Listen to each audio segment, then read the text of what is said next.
Welcome to Full PreFrontal, the show that exposes the mysteries of executive function. This podcast is a collection of conversations about the role of the prefrontal cortex, which impacts your focus, planning, problem-solving, emotional balance, and independence. So join us as we explore executive function and the science of learning. And now, here's your host, the founder of EXQ, Sucheta Kamath.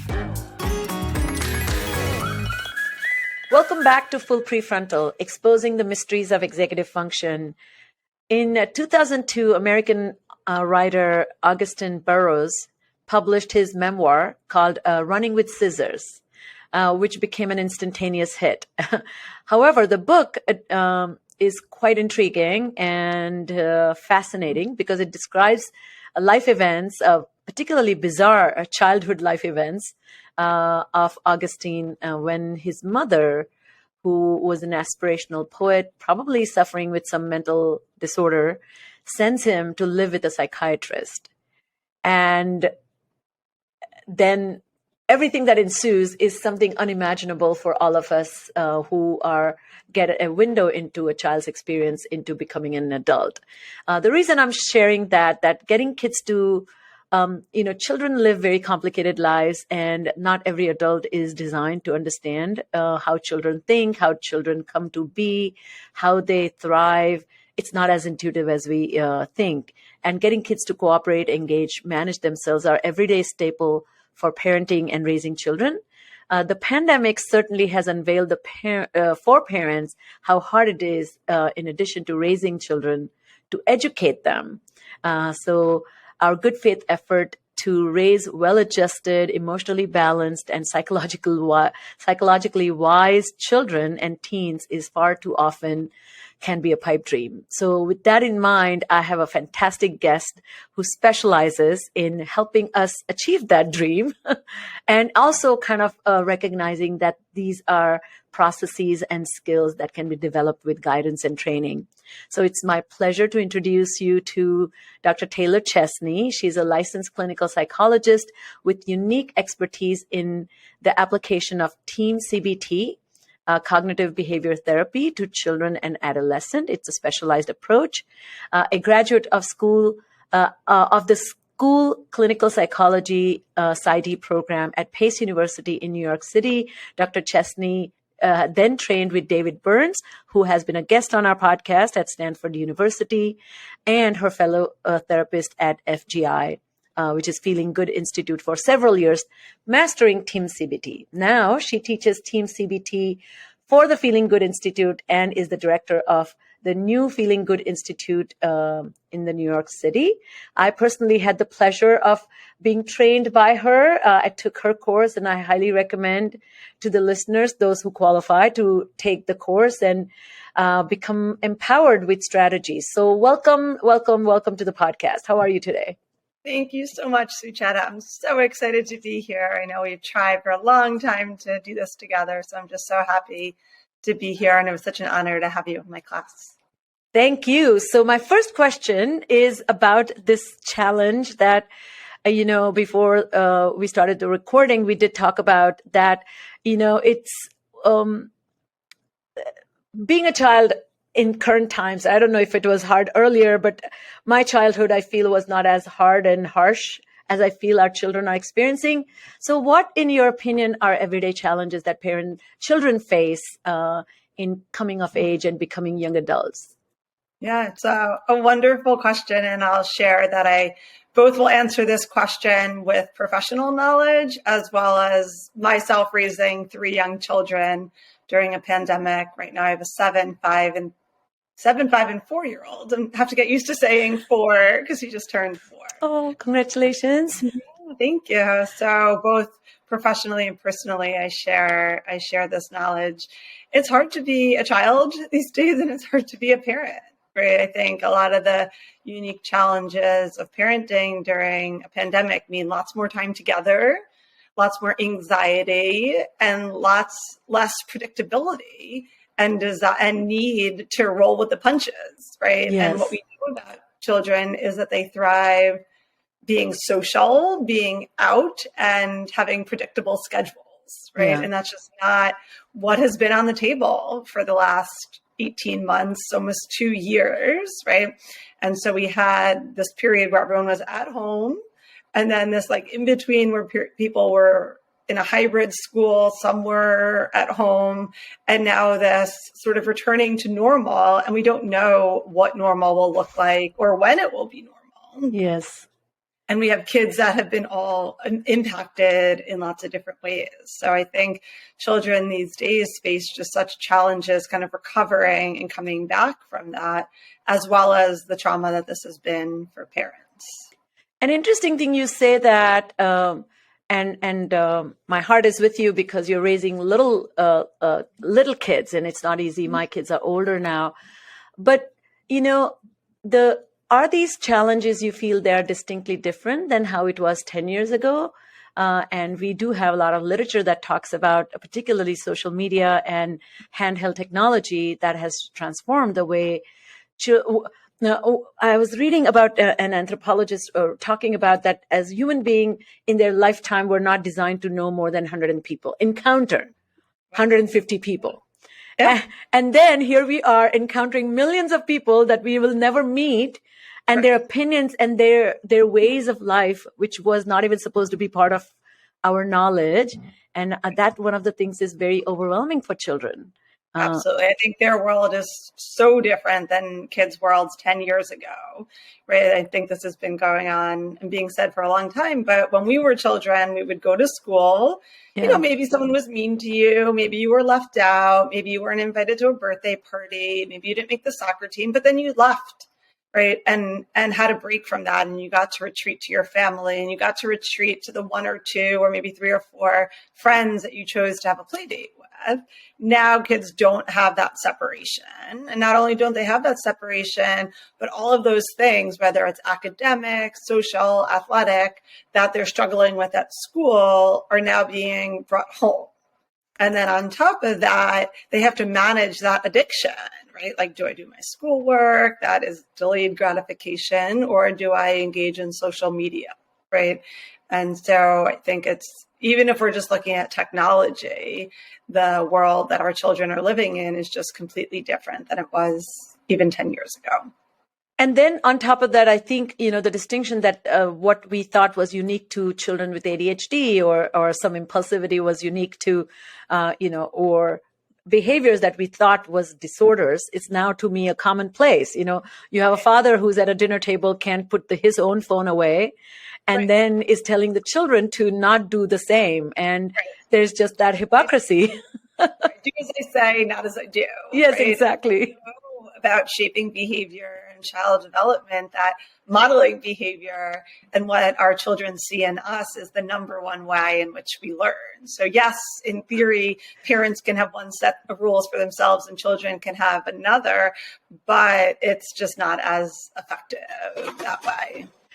So then, just to circle back to the question about parents, are they facing, in your mind or in your opinion, similar challenges in parenting that also are looking a lot different than 10 years ago or when you and I were children? How has that changed over time, you see, the parenting responsibility? Yeah, I mean, I have these conversations with my parents all the time that being a parent now is much harder and much more complicated, right?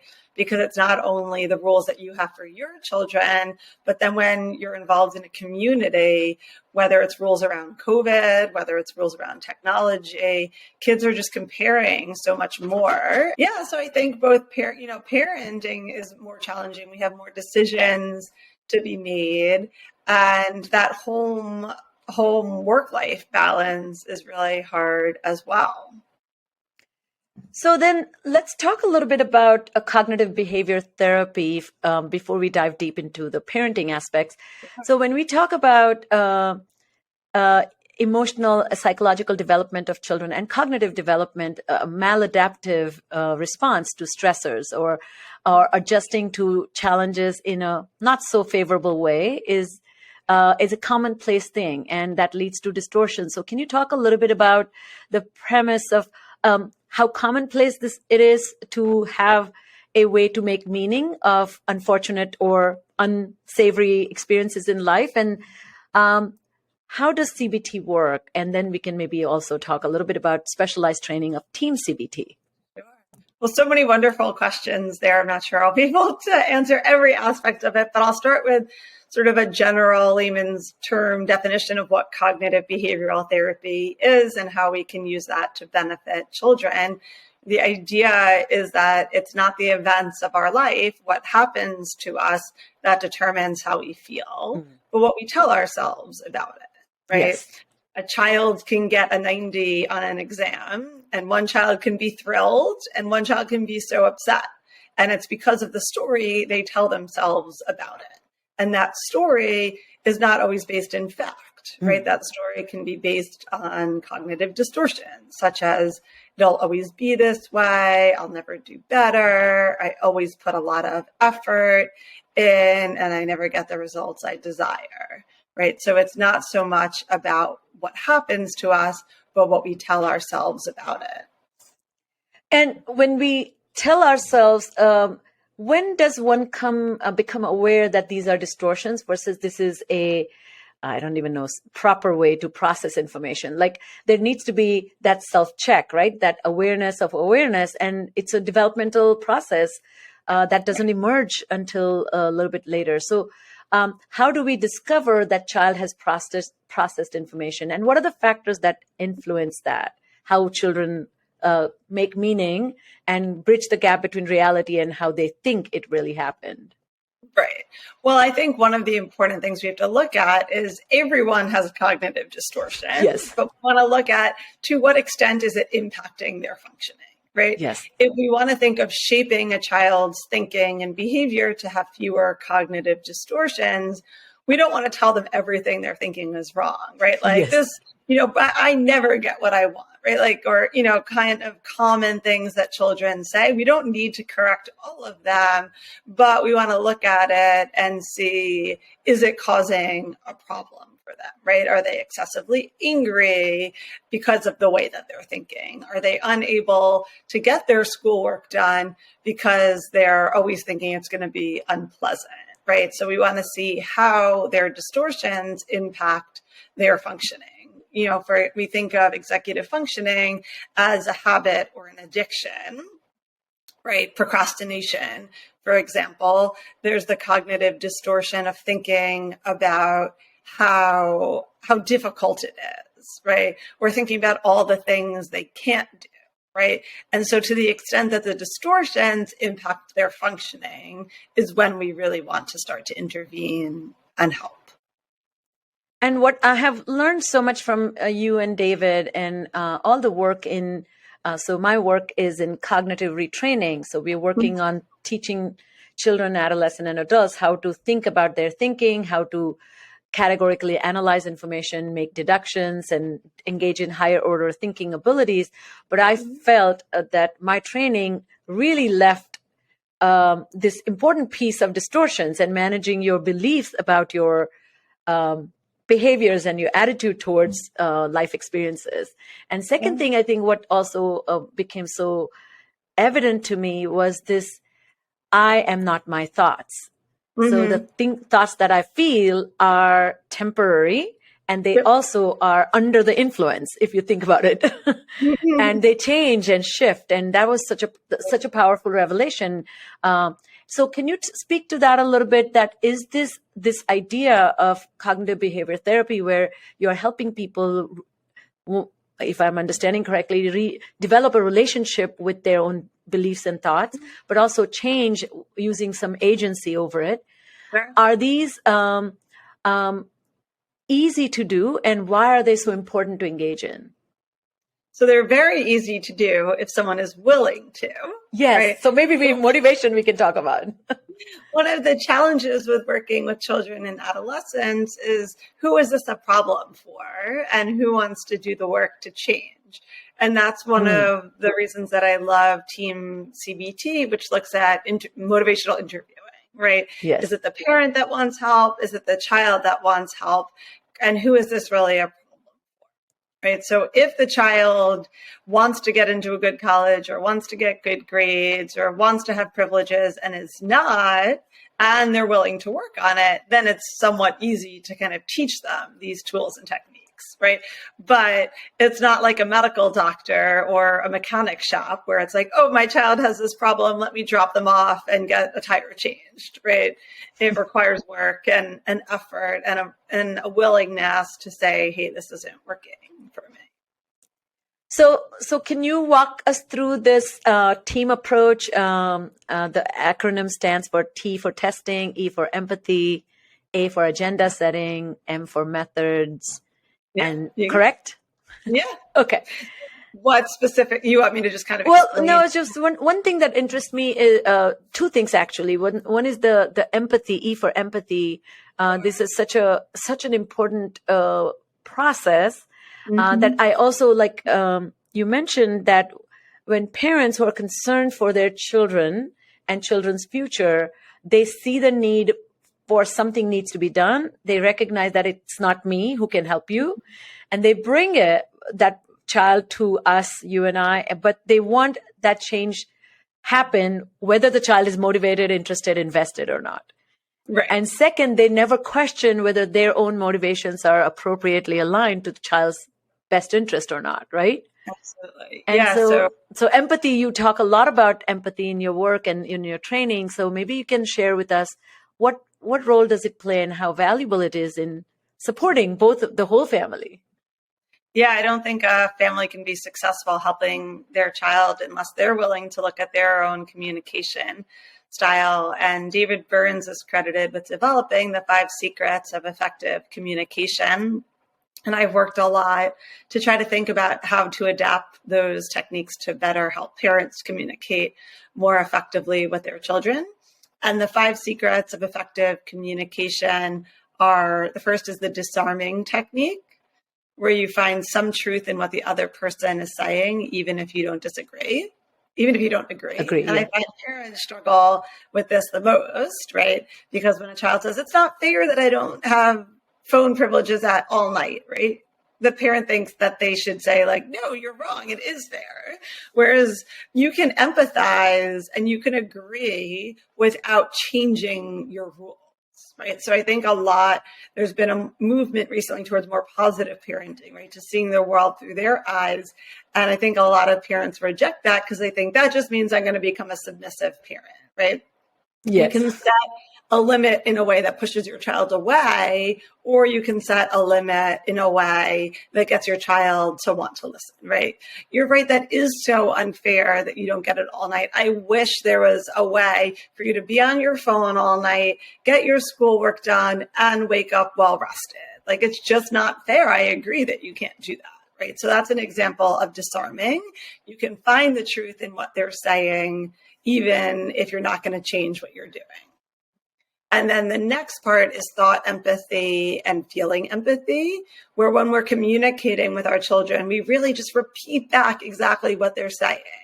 And this conveys that you hear what they're saying, right? Because I often hear from teens or children, you're not listening, you're not getting, right? Yes. So rather than like interpreting or saying something like, I imagine you want your phone privileges because all your friends get it. Right? Like, you don't need to interpret it, right? You can just say like, you really want your phone and it's not fair that you're getting it. And then feeling empathy, how you imagine they might be feeling. And I imagine you might be feeling really angry or frustrated with me that you're not getting phone privileges. It's, can I just interject here? I think it's so interesting that you say that. I think in my experience, a lot of times the point that you made earlier, there's some fear about becoming permissive, that acknowledgement to people feels like I'm giving in. And somehow giving in means I have lost control. Ultimately, that's what it comes down to, right? And I feel that same way, these negotiating spaces, difficult spaces when we don't agree with people, that acknowledgement, empathic stance can be so productive and deeply meaningful because the other person feels seen as a person. And it's such a simple thing and it's lost on people, right? I can give a really quick example. Yes, that would be lovely. Yeah, last night I was putting my son to bed and we do rest time and I hold his hand and it's very sweet. And he asks how many minutes he gets and we negotiate that all the time. And he always asks for an extra minute. And a lot of the times I give it to him because I love cuddling with him. But I worry that if I say yes every time when I actually need to leave, it's always going to be a debate. So last night he said, 1 more minute, mommy. And I said, I love sitting in bed with you. It makes so much sense that you want one more. I'm going to say no today because I worry that this will always become a pattern. And he was like, okay, love you. And I left, right? Whereas I think if we kind of say like, no, I'm leaving, like you always ask for 1 more minute, I'm not doing it, right? I think it would have become more of a battle with him. Lovely. I think that's such a great. So is it a good way that positive parenting is also kind of revealing some of the trepidations you might feel and make it part of the conversation?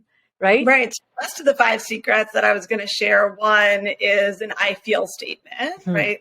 Rather than hiding behind your feeling, sharing it. So I feel a bit worried, or I feel, a bit annoyed, or this is hard for me, or I feel a bit frustrated, without saying like, you're so annoying, or you're so frustrating, or I can't believe you're doing this to me, right? Just kind of sharing it openly and non-judgmentally. And then stroking, like even if you're annoyed or frustrated, saying something loving or kind or caring, right? So to my child, I love our time together. I love you so much, right? Yes. And it's so opposite of what we think of, like when we're annoyed or frustrated, right? We go with angry. But I think if we're able to insert that into our communication, then I think it just warms it up, right? Who wants to be angry at someone that's saying how much they love you, right? So I think that really does add, or when they say, I love how hard I heard you tried in school today, right? That just helps a child just fill their bucket so much and allow them to be a better version of themselves. I know in the book, How to Talk So Kids Will Listen and Listen So Kids Will Talk. Yes, I love that.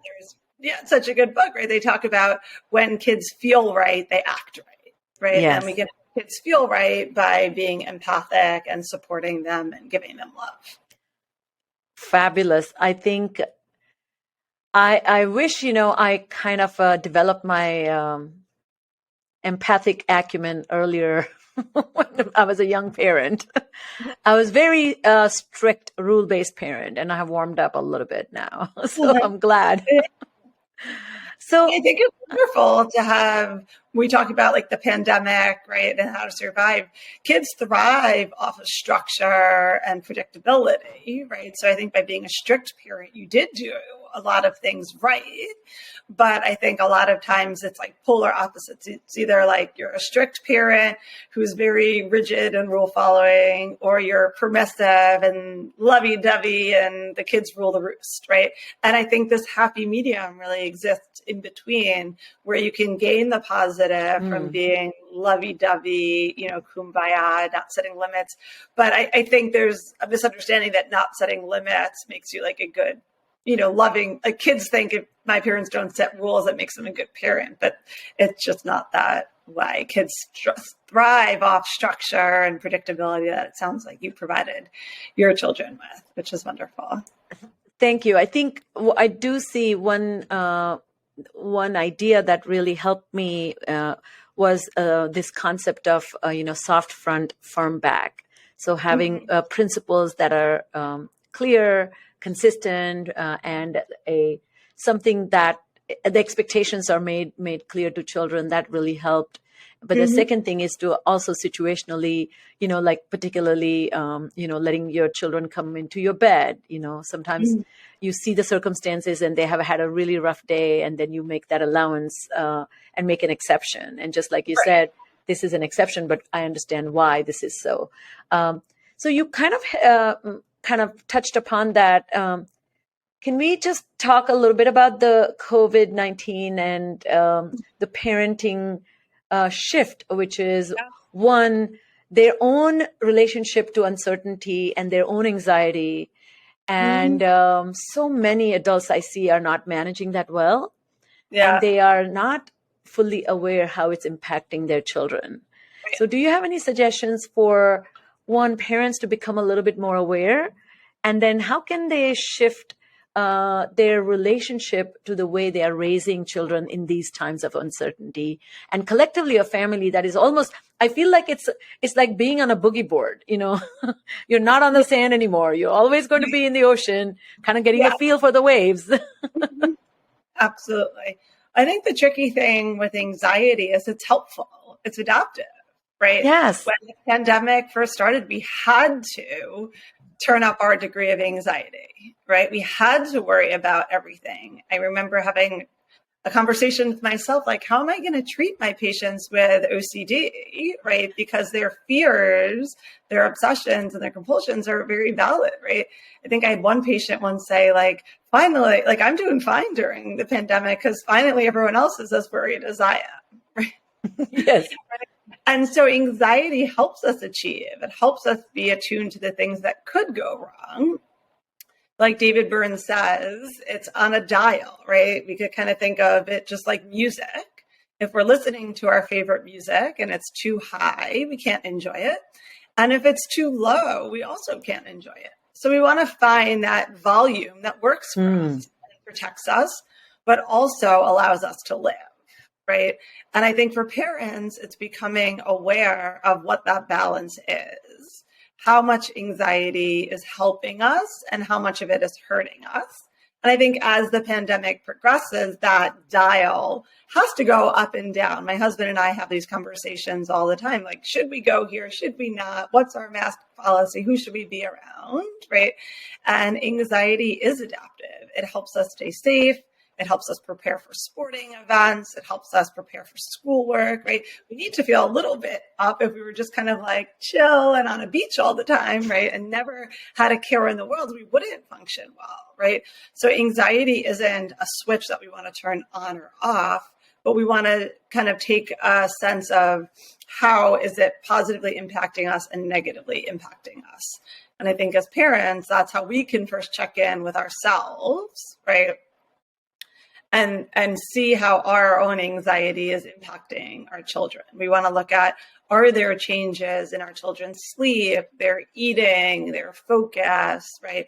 Their weight, right? Weight sometimes could show that they're not getting enough exercise, too much exercise, eating too much, not eating enough. So we want to look at the big picture of how we're functioning and what role anxiety is serving. So helpful. So helpful. So as you think about your own pandemic parenting challenges, what came easy and what came hard for you as somebody who trains people and guides people? Did you find anything became a challenge for you?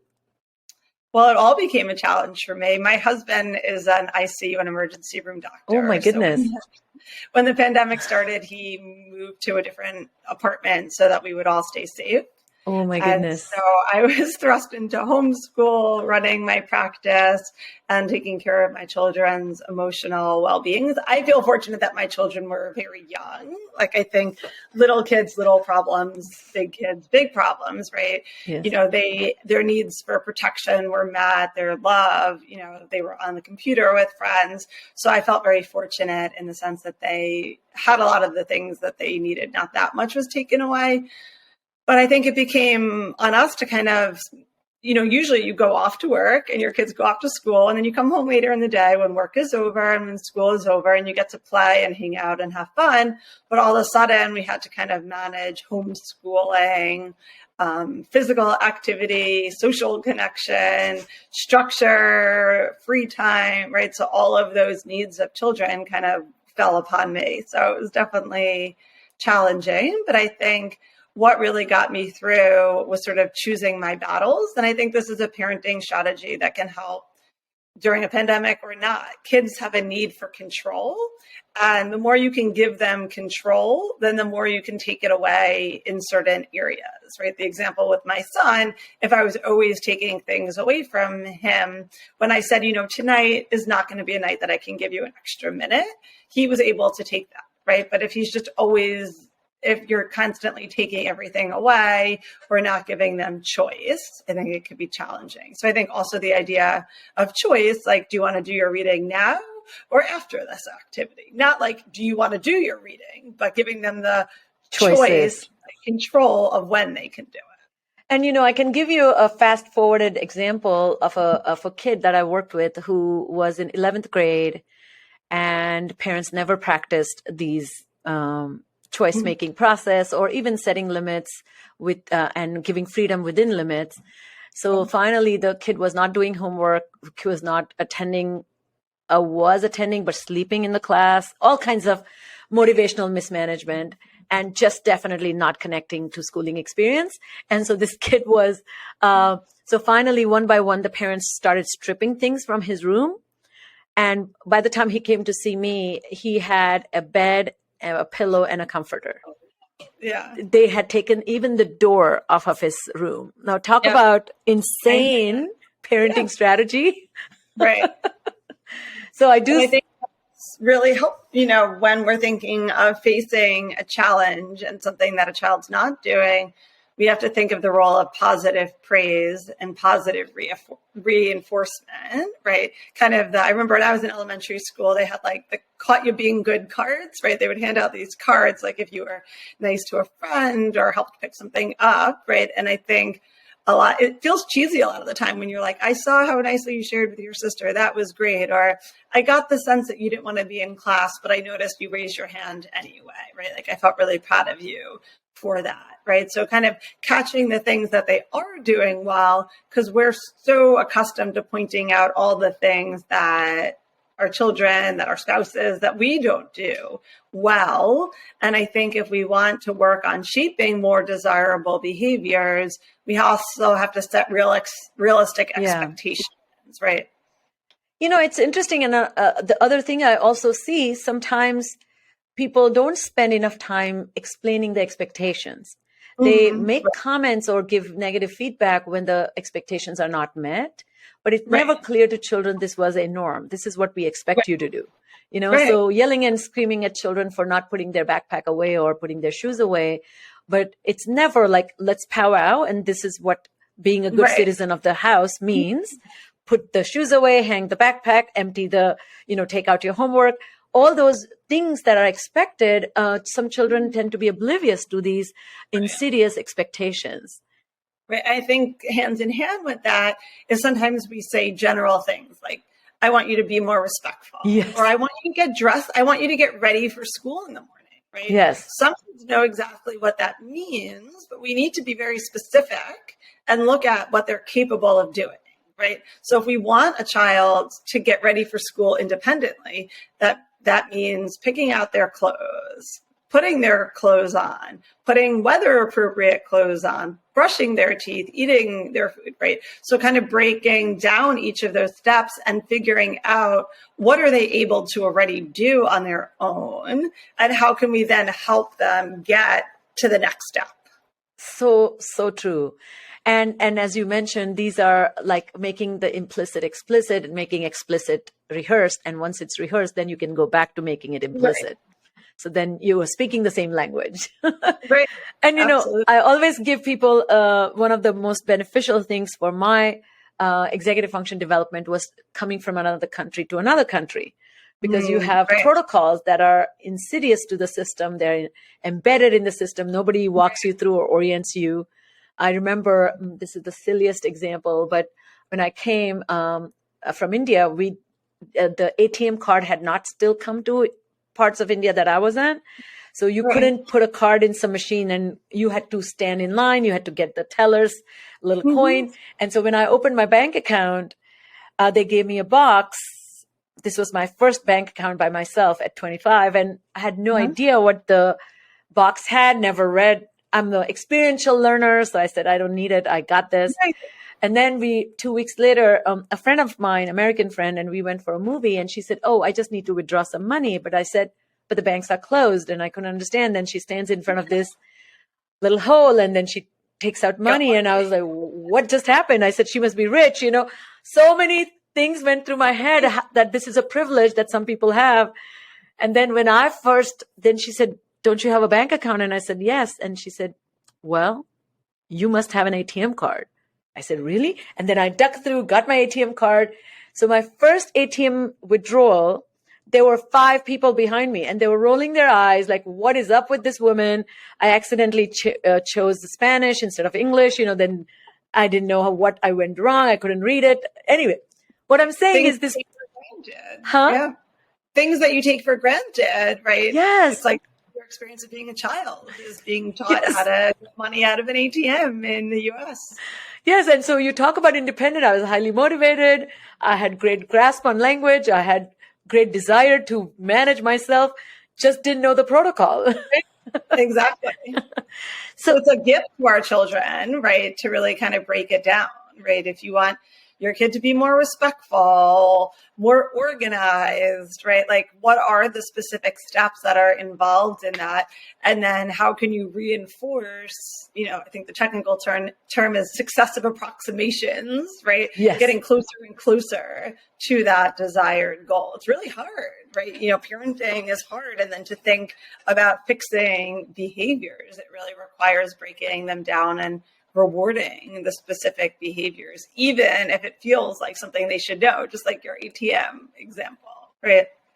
So as we come to an end, what are your thoughts about punishment? Or we talked a lot about desirable behaviors and talked about positive encouragements. And what do you do for infractions that cause harm or are inappropriate and socially unacceptable, or even more morally unacceptable? Mm-hmm. And what is a good way to teach children to, one, understand that this was wrong and why, but second, not to repeat it.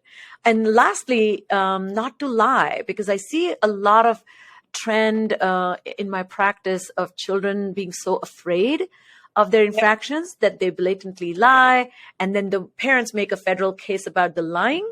Then the reason why somebody may feel a desire to lie. Yeah. So my thoughts on punishment are, it's not so much about the punishment, but getting a teachable moment. And I think all children are different.